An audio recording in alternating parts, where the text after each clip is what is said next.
Assalamualaikum warahmatullahi wabarakatuh. Di sebuah desa di pesisir laut selatan, tepatnya di Kabupaten Cilacap, Jawa Tengah, ada sebuah keluarga kecil yang penuh dengan kesederhanaan. Sebut saja namanya Pak Badrun. Pak Badrun mempunyai seorang istri yang bernama Ibu Rodiah. Mereka berdua dianugerahi 6 orang anak.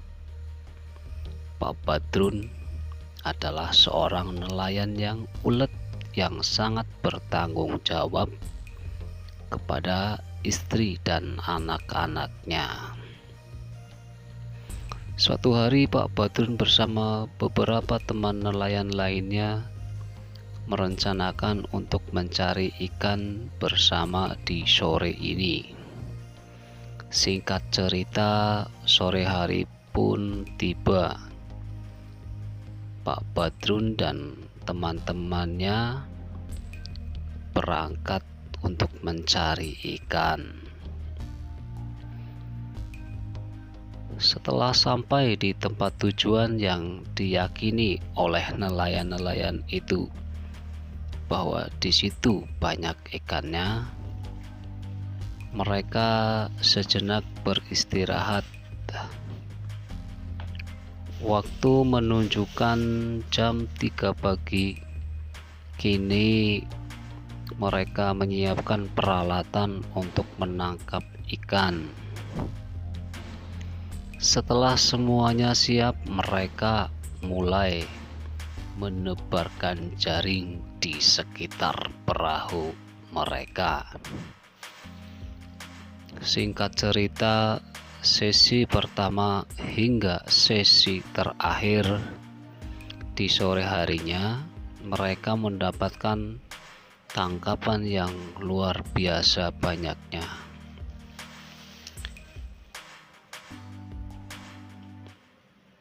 Dan lalu mereka bersiap-siap untuk pulang. Waktu menunjukkan jam 4 sore, mereka kini dalam perjalanan arah pulang. Deru ombak kian sore sampai menjelang malam seperti tak bersahabat. Terpaksa mereka menghentikan kapal di tengah lautan. Di tengah ombak yang kian malam semakin dahsyat, mereka hanya mampu berdoa agar diberikan keselamatan. Namun naas, hempasan ombak yang besar membuat perahu yang mereka tumpangi itu terpental dan akhirnya hancur dan tenggelam. Kedelapan orang yang berada di dalam kapal itu berusaha berenang untuk menyelamatkan diri. 7 dari 8 orang itu masing-masing mendapatkan pegangan, yaitu berupa kayu yang dapat terapung, kecuali Pak Badrun. Nampaknya Pak Badrun terbawa arus. Di esok harinya, ke-7 nelayan itu ditolong oleh nelayan lain yang hendak mencari ikan. Kemudian ke-7 nelayan yang terdampar itu diantarkan pulang.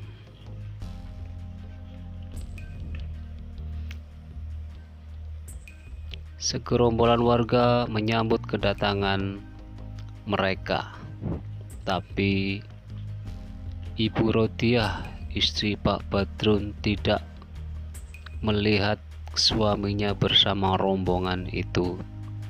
Akhirnya salah satu nelayan yang kemarin berangkat bersama Pak Badrun menjelaskan kronologi kejadian yang menimpa mereka.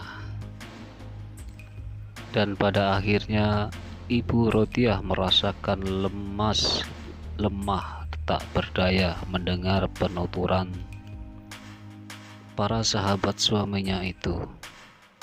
Pecah tangisan dari ibu 6 anak itu.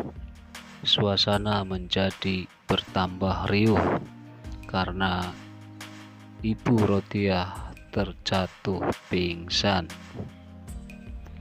Beberapa orang terpaksa harus membopong Ibu Rodiah pulang ke rumahnya. Kemudian hari-hari berganti sampai acara tahlil 7 hari Pak Badrun pun selesai. Pak Badrun yang dikabarkan sudah meninggal dunia itu ternyata masih hidup. Dia masih berjuang bertahan hidup dengan pegangan batang kayu. Pak Badrun mencoba berenang ke arah pantai. Dalam hati Pak Badrun berharap akan ada perahu yang melintas dan dapat menolongnya. Namun cuaca yang sedang tidak baik-baik saja, tidak ada satupun perahu yang melintas di area itu. Akan tetapi bapak dari 6 anak itu tetap berusaha bertahan dan berjuang. Suatu ketika hujan deras, angin bertiup kencang dan laut pun bergejolak. Pak Badrun terombang-ambing. Ombak sampai-sampai sebatang kayu yang dia gunakan sebagai pegangan harus terlepas dan hilang. Ombak besar menghempaskan Pak Badrun hingga dia tenggelam. Akan tetapi dia masih sadarkan diri.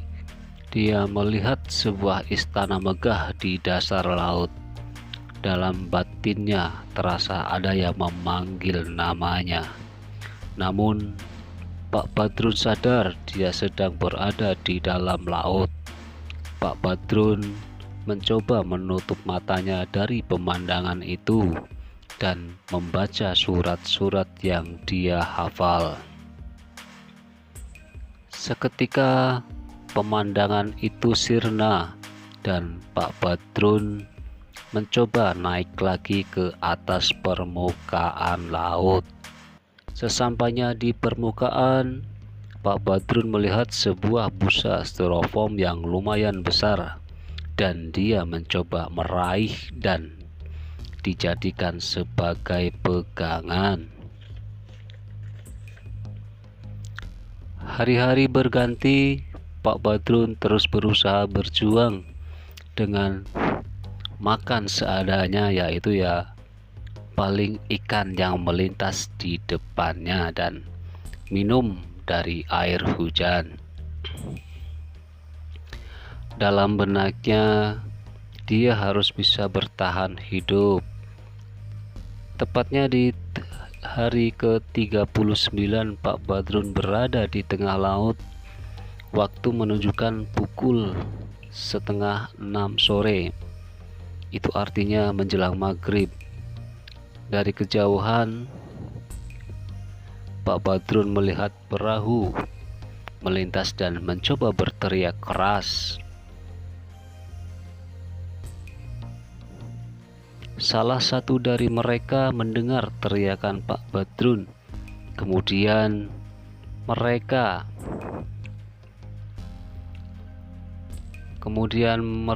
mencoba menyalakan senter karena hari mulai gelap.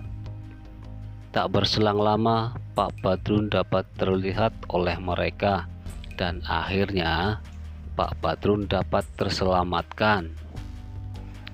Tak berselang lama, Pak Badrun dan semua orang yang ada di dalam kapal itu menuju arah pulang. Pak Badrun sudah sangat lelah dan lemah. Di dalam kapal, Pak Badrun diberi makan dan dikasih selimut. Pak Badrun, makan dan istirahat saja, ucap salah satu ABK kapal. Paling besok siang kita akan sampai ke daratan, imbuh ABK yang lain. Waktu menunjukkan pukul 5 pagi.